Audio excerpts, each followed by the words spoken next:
नमस्कार, आप देख रहे हैं H1 न्यूज। मैं हूं आपके साथ पूजा सिंह। मॉनसून सत्र शुरू होने वाला है संसद का और सभी की निगाहें इसी पर लगी हुई हैं कि संसद सत्र में क्या होगा। 20 जुलाई से शुरू होगा और 13 अगस्त तक खत्म होगा ये सत्र।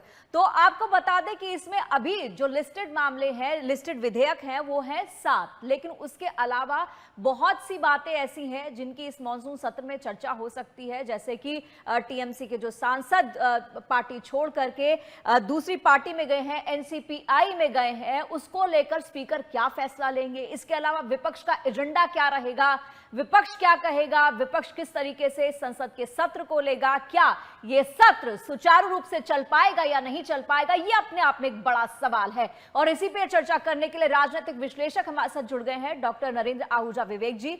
नरेंद्र सर, आपका बहुत बहुत स्वागत है हमारे इस कार्यक्रम में। तो कल से संसद का सत्र शुरू हो रहा है, यहां पर सरकार की अपनी तैयारी है और विपक्ष की अपनी तैयारी है, लेकिन आप कैसे देखते हैं, क्या ये सत्र शांतिपूर्वक चल पाएगा, जिसकी उम्मीद शायद आपको और हमको ना के बराबर है? जी, आपने बिल्कुल ठीक कहा कि मुझे तो नहीं लगता कि ये सत्र शांतिपूर्वक चल पाएगा। अल नीनो के प्रभाव से मानसून में चाहे कमी रही हो, बरसात कम आ रही हो और हम शायद बरसात की इंतजार कर रहे हो, जब बरसात आती है तो फिर जाम में फंसने के कारण दुखी हो जाते हैं। लेकिन तय रूप से संसद के अंदर पक्ष और विपक्ष के मुद्दों की बरसात और मुद्दों की भरमार भरपूर रहने वाली है। यहाँ एक बात कह दूं कि अपने देश की सर्वोच्च पंचायत के अंदर एक पता नहीं क्यों ऐसा है कि सभी बोलते हैं, सुनता कोई नहीं है। सबके अपने अपने मुद्दे हैं, सब अपनी अपनी पिच पर खेलना चाहते हैं और अपनी अपनी पिच पर खेलने का प्रभाव तो आप देख ही रही हैं कि जो भारतीय क्रिकेट टीम हिंदुस्तान में T20 का वर्ल्ड कप जीतती है, लेकिन दूसरों के पिच पर जाते ही आयरलैंड जैसी कमजोर टीम से हार जाती है। तो पक्ष के मुद्दे देखें या विपक्ष के मुद्दे देखें, दोनों अपने अपने मुद्दों पर ही बहस चाहेंगे, अपने अपने मुद्दों पर बोलना चाहेंगे, दूसरे के मुद्दे पर वो न सुनेंगे। यदि कोई बात होगी तो विपक्ष निश्चित रूप से वेल में आकर के शोर मचाना, हंगामा करना या वॉकआउट कर जाना, ऐसा बिल्कुल रहेगा। और संसद का ये सत्र भी मुझे नहीं लगता है कि कोई बहुत प्रोडक्टिव होने वाला है, कुछ बहुत निकल करके आने वाला है। जैसा आपने बताया कि 7 ऐसे बिल हैं, विधेयक हैं जो लिस्टेड हैं, लेकिन क्या उन पर चर्चा हो पाएगी, ये तो केवल और केवल समय बताएगा। और यहाँ केवल संसद ही नहीं, हम तो ये हंगामा सड़क पर भी देखने वाले हैं, क्योंकि सड़क पर हंगामा पहले ही दिन संसद कूच का आह्वान, जो एक कॉकरोच जनता पार्टी सोनम वांगचुक, जिनके बिल्कुल एक प्रतीक बन करके जंतर मंतर पर बैठे हुए थे और जिन्हें उठा करके और अब सफदरजंग अस्पताल में भर्ती कर दिया गया है, लेकिन उनकी जगह अभिजीत दीपके, जो कॉकरोच जनता पार्टी के अध्यक्ष, स्वयंभू अध्यक्ष हैं, वह अब कल इस मार्च का नेतृत्व करेंगे। तो ये हम हंगामे की शुरुआत देख रहे हैं। जी जी जी, यहाँ पर जो मॉनसून सत्र में विधेयक पेश होंगे, उनकी जो डिटेल्स आई हैं, उनके जो नाम सामने आए हैं, वो मैं अपने दर्शकों को एक क्विक बताना चाहूंगी, उसके बाद आपका रिएक्शन जानना चाहूंगी उस पर। इनकम टैक्स बिल लाया जाएगा और इसके अलावा सुप्रीम कोर्ट में जो न्यायाधीश हैं उनकी संख्या बढ़ाने को लेकर भी विधेयक पेश किया जाएगा। राष्ट्रीय सम्मान के अपमान की रोकथाम के संशोधन का बिल पेश होगा। जन्म और मृत्यु पंजीकरण संशोधन बिल पेश किया जाएगा। इसके अलावा विदेशी चंदा कानून यानी कि फॉरेन फंडिंग को लेकर भी जो है अमेंडमेंट आएगा। वही परिसीमन विधेयक, जिसको लेकर के सबसे ज्यादा चर्चा चल रही है, परिसीमन बिल, और साथ ही साथ इसके अलावा 1 नेशन 1 इलेक्शन, इसके अलावा MSME विकास के बिल को भी पेश किया जाएगा। तो आप क्या देखते हैं, सबसे महत्वपूर्ण बिल कौन सा होगा? हालांकि परिसीमन को लेकर के, परिसीमन विधेयक जो आएगा उसको लेकर के काफी हलचल मची हुई है, क्या होगा, कैसे होगा। वहीं 1 नेशन 1 इलेक्शन अगर होता है, ये बिल आता है, तो क्या होगा। वहीं यहाँ पर जो सुप्रीम कोर्ट के न्यायाधीशों की संख्या बढ़ाने का मामला है, वो अपने आप में जो है विधेयक जो है वो काफी इंपॉर्टेंट माना जा सकता है। जिस तरीके से हमारे न्यायालयों के अंदर बहुत बड़ी संख्या में केसेस पेंडिंग है, उनको खत्म करने के लिए, उनका हल निकालने के लिए जजों की संख्या भी बढ़ानी बहुत जरूरी है। अब आपको मैंने बताया, आपने दर्शकों को बताया, अब आपका रिएक्शन चाहूंगी इस पर कि किस तरीके से देखते हैं। इंपॉर्टेंट ये है या जो सड़क पर हो रहा है वो इंपॉर्टेंट है? प्रोडक्टिव क्या होगा, जो सड़क पर हो रहा है वो इंपॉर्टेंट होगा या जो देश की संसद में हो रहा है वो इंपॉर्टेंट होगा? देखिए, प्रोडक्टिव तो देश की संसद में होने वाला है वो होगा, लेकिन क्या देश की संसद परफॉर्म कर पाएगी? क्या जो इच्छा, एक अपेक्षा रहती है कि इतना खर्चा करने के बाद पर मिनट कितना खर्चा आता है देश की संसद की कार्यवाही चलाने के लिए, क्या उस खर्चे के साथ न्याय कर पाएगी? जहां आपने इन विधेयकों की बात कही, तो सबसे पहले परिसीमन विधेयक की बात लेते हैं। तो परिसीमन पर 2/3 बहुमत, जिसके जुगाड़ के लिए लगातार सरकार लगी हुई है, चाहे वो आम आदमी पार्टी के 7 राज्यसभा के सांसदों टूट करके आए, चाहे वो टीएमसी को तोड़ करके एक बिल्कुल ही एक ऐसे दल में विलय दिखाया गया जिस दल के अस्तित्व के बारे में ही किसी को मालूम नहीं था, चाहे वो शिवसेना यूबीटी के 6 सांसद हों जो शिवसेना शिंदे में मर्जर हो गया और वो अब लोकसभा के स्पीकर की स्वीकृति भी उनको आज जल्दबाजी के अंदर दे दी गई है, और सर्वदलीय बैठक में भी उसका नमूना देखने को मिला कि जब उनको भी बुलाया गया अलग से तो एक बार एक सांकेतिक वॉकआउट किया। लेकिन सर्वदलीय बैठक से ही एक बात स्पष्ट हो गई कि आने वाला मानसून सत्र जो पक्ष के, सत्ता पक्ष के फ्लोर मैनेजर्स हैं, उनके लिए कोई आसान रहने वाला नहीं है। 2/3 मेजोरिटी दिल्ली दूर है, बिल्ली के भाग से पता नहीं ये छींका टूटेगा या नहीं टूटेगा, लेकिन इस छींका तोड़ने के प्रयास में हंगामा तो एक निश्चित रूप से होगा ही होगा और बरसेगा ही बरसेगा। और जहां पक्ष इन विधेयकों को लेगा, विदेशी चंदे की आप बात कर रही हैं, तो विपक्ष कभी नहीं चाहेगा कि विदेशी चंदे के ऊपर कोई ऐसा बिल पास हो जो उन्हीं के खिलाफ उसका प्रयोग किया जा सके। और इसी तरह से अन्य बिलों के ऊपर भी, चाहे उनकी कितनी ज्यादा आवश्यकता क्यों ना हो, लेकिन उन पर विपक्ष चर्चा नहीं होने देगा, क्योंकि विपक्ष अपनी पिच पर खेलना चाहेगा। जैसा मैंने प्रारंभ में ही कहा, क्रिकेट का एक उदाहरण देते हुए, और जो विपक्ष के मुद्दे हैं, विपक्ष तो अपने मुद्दों पर स्थगन प्रस्ताव लाएगा, चाहे वो पेपर लीक का मुद्दा हो, लगातार होते पेपर लीक और उस पर बच्चों द्वारा की जाने वाली तथाकथित आत्महत्याएं, या जंतर मंतर पर सोनम वांगचुक का आमरण अनशन, या उसके बाद अब अभिजीत दीपके का सोनम वांगचुक को सफदरजंग अस्पताल में भेज देने के बाद का हो, या पेट्रोल डीजल की कीमतें हो, अब कहेंगे कि घटाएं, या कितनी ऑयल कंपनियों ने कितना कमाया या कितना नुकसान में रही, वो दोनों के अपने अपने पक्ष विपक्ष के आंकड़े रहेंगे। सबसे बड़ा मुद्दा जो समाजवादी पार्टी लेकर के आएगी और जिसका अन्य विपक्षी पार्टियां भी समर्थन करेंगी, वो मुद्दा रहने वाला है राम मंदिर चंदा चोरी का मुद्दा। लेकिन क्या पक्ष इन मुद्दों को उठाने की अनुमति देगा? क्या E20, चाहे पेट्रोल में 20% इथेनॉल का जो मिश्रण किया जा रहा है, मिक्सिंग की जा रही है, और कहा जा रहा है कि ये पर्यावरण के लिए है, या हमारा विदेशी मुद्रा भंडार को बचाने के लिए है, या ऐसे समय में जबकि गल्फ के अंदर दोबारा एक जंग छिड़ गई है अमेरिका और ईरान के बीच में, तो ऐसी स्थिति में हमारी विदेश नीति पर भी प्रश्न विपक्ष के द्वारा उठाए जाएंगे। तो निश्चित रूप से, और समाजवादी पार्टी तो एक और खास मुद्दा लेकर के आएगी कि सरकार एनकाउंटर की या बुलडोजर की बन गई है, और सीधे चाहे कितने भी कोर्ट्स ने कितनी भी जजमेंट दी हो, लेकिन सीधा न्याय कर देना अपने स्तर पर बुलडोजर चला करके या एनकाउंटर करके, तो विपक्ष अपने मुद्दे उठाना चाहेगी और पक्ष अपने जो विधेयक उन्होंने लिस्टेड किए हैं उनको पास करवाना चाहेगा। ये समय के गर्भ में है, लेकिन लगता यही है कि ये मानसून का सत्र मुद्दों की बरसात से और पक्ष विपक्ष द्वारा एक दूसरे पर आरोपों और प्रत्यारोपों की कीचड़ उछालने में ही रहेगा, और शायद बहुत अधिक कुछ प्रोडक्टिव हो पाए ऐसा लगता नहीं है। जी जी, वन नेशन वन इलेक्शन पर भी जो है विधेयक लाया जाएगा। इसको लेकर के भी जो है कहा जा रहा है कि एक साथ चुनाव कराने पर जो जॉइंट पार्लियामेंट्री कमेटी की रिपोर्ट आई है, इस पर भी चर्चा हो सकती है। तो वन नेशन वन इलेक्शन को आप कैसे देखते हैं? देखिए, वन नेशन वन इलेक्शन निश्चित रूप से सुनने में देखने में बहुत ही अच्छा लगता है, लेकिन क्या पक्ष और विपक्ष इसके लिए एक साथ तैयार हो पाएंगे? तो तय रूप से अगर परिसीमन आता है तो परिसीमन के साथ साथ ही वन नेशन वन इलेक्शन होगा।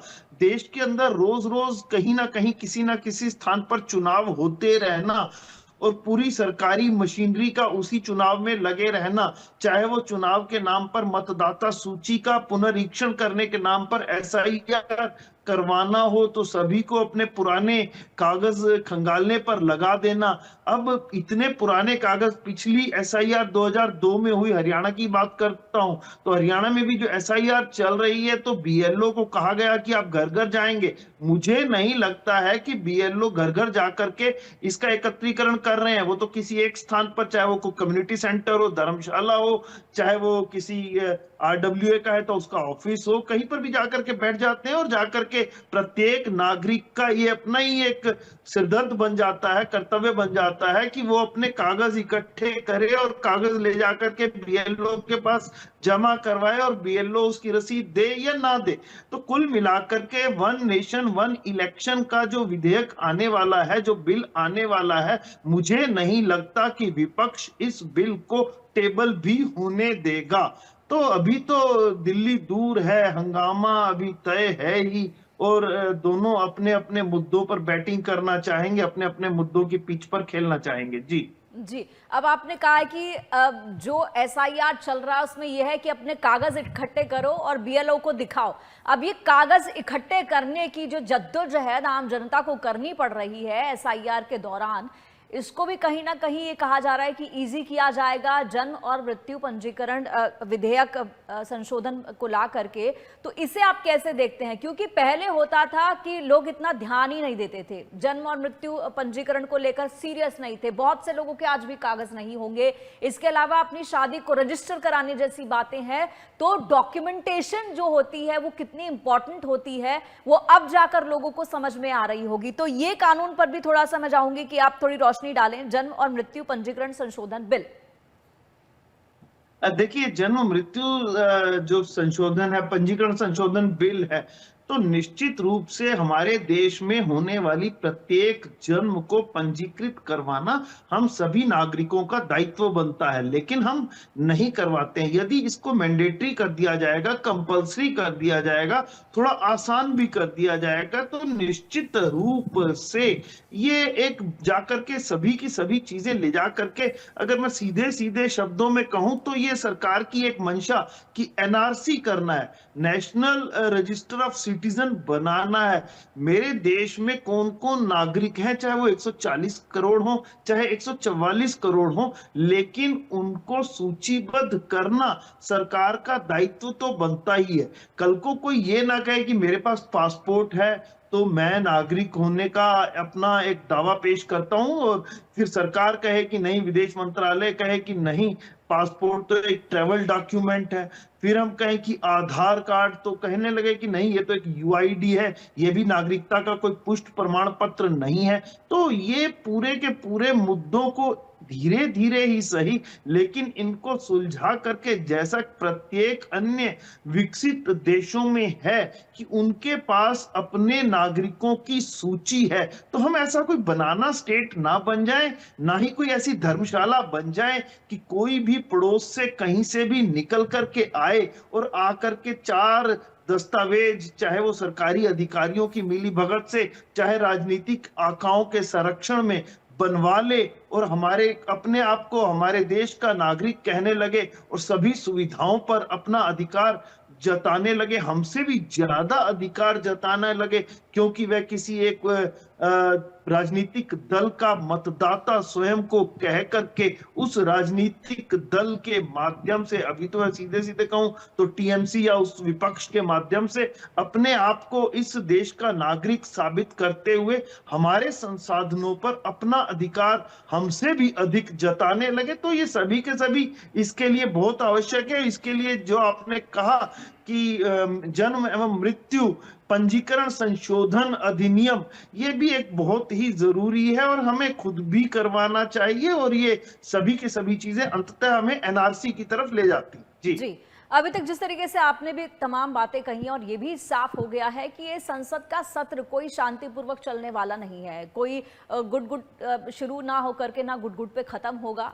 और संसद के सत्र से जो है कई बार जो विपक्ष है वॉकआउट भी करेगा, बहुत से मुद्दों पर करेगा, उन मुद्दों पर भी हम आएंगे। लेकिन उससे पहले थोड़ा सा ये आपसे समझना चाहेंगे, कहा जा रहा है कि अभी तक जो 7 बिल हमने डिस्कस किए हैं उन 7 बिल के अंदर एक बिल वो नहीं है जो पिछली बार पार्लियामेंट में गिर गया था, लोकसभा में गिर गया था, पार्लियामेंट में गिर गया था। वो था महिला रिजर्वेशन को लेकर के संशोधन बिल था, वो पास नहीं हुआ था, वो गिर गया था। अब आप कैसे देखते हैं कि क्या इस बार वो टेबल हो सकता है, क्या वो फिर से लाया जा सकता है, इन 7 बिल के अलावा एक और हो सकता है? देखिए, जहां तक कहें कि महिला आरक्षण बिल, तो यहाँ बिल्कुल स्पष्ट कर दें कि महिला आरक्षण बिल तो पहले से ही पास है। उसको तो पहले ही संशोधन बिल है जी, सर्वसम्मति ये से महिला पास आरक्षण करके संशोधन बिल है जी। हाँ, जी महिला आरक्षण संशोधन बिल, और उसको लागू करने के लिए जो आवश्यक है वो है परिसीमन बिल। क्योंकि विपक्ष तो इस बात पर सहमत है कि वर्तमान संख्या के अंदर यदि आप आरक्षण देना चाहते हैं महिलाओं को दे दीजिए, लेकिन सरकार भी और कानूनी राय भी यही बनती है कि पहले परिसीमन हो, सदस्यों की संख्या बढ़ाई जाए, और सदस्यों की संख्या बढ़ाने के उपरांत ही महिला आरक्षण को बढ़ी हुई सदस्यों की संख्या में से आरक्षण दिया जाए। और उसमें 2 पेच आ रहे हैं। पहला पेच, यदि हम 2011 की जनगणना को लेते हैं, सेंसस को लेते हैं, तो दक्षिण के राज्यों में कहीं उस अनुपात में सीटें बढ़ती हुई दिखाई नहीं देती, जिस पर कि मुझे लगता है कि सरकार डीएमके के साथ कहीं ना कहीं बैठ करके कोई ना कोई भावतोल कर रही होगी, और 50% कम से कम प्रत्येक राज्य की जो एक सीलिंग बनाई गई कि इतनी सीटें तो बढ़ेंगी बढ़ेंगी, और उस पर यदि डीएमके समर्थन दे देती है तो लगता है कि फिर अन्य छोटे छोटे दलों को साथ लेकर के सरकार 2/3 बहुमत जुगाड़ करके, जिसके लिए बहुत दिनों से ये तोड़फोड़ भी चली हुई थी और अन्य दलों से सांसद टूट करके सत्ता पक्ष की तरफ, क्योंकि सत्ता पक्ष के पास एक चुंबक तो रहता ही है, और विपक्ष के सांसद जो विपक्ष में बैठ करके अपनी जनता के कार्यों को नहीं करवा पाते, वो भी चाहते हैं कि हम सत्ता पक्ष के साथ आकर के अपनी जो मेरा वोटर बैंक है, वोट बैंक है, मैंडेट है, उनके लिए कुछ काम करवा पाऊं, ताकि अगली बार यदि वोट मांगने जाऊं तो मैं भी कह पाऊं कि मैंने कुछ काम करवाया है। तो वो टूट टूट करके सत्ता पक्ष की तरफ आ रहे हैं। इसके लिए दोबारा बताने की आवश्यकता नहीं, चाहे आम आदमी पार्टी के राज्यसभा सांसद हो, टीएमसी के राज्यसभा के और लोकसभा के सांसद हो, शिवसेना यूबीटी के सांसद हो, एनसीपी शरद पवार के सांसद भी अभी बिल्कुल किनारे पर बैठे हैं, पता नहीं किस ओर कूदते हैं, क्योंकि शरद पवार तो शुरू से ही अपनी इस राजनीति के, जिसका पता ही नहीं चल सकता है कि वे क्या चाहते हैं, मन में क्या है और मुंह पर क्या है, तो उस पर लगे हुए हैं। तो डीएमके के सांसदों से भी फ्लोर मैनेजर्स बातचीत कर रहे हैं। तो ये अब समय ही बताएगा कि मानसून सत्र में महिला आरक्षण का संशोधन अधिनियम और उसके साथ साथ पास होने वाला आवश्यक जो है परिसीमन अधिनियम, ये हो पाते हैं या नहीं हो पाते हैं। सरकार तो पूरी तरह से ये चाहती है कि ये दोनों पास हों।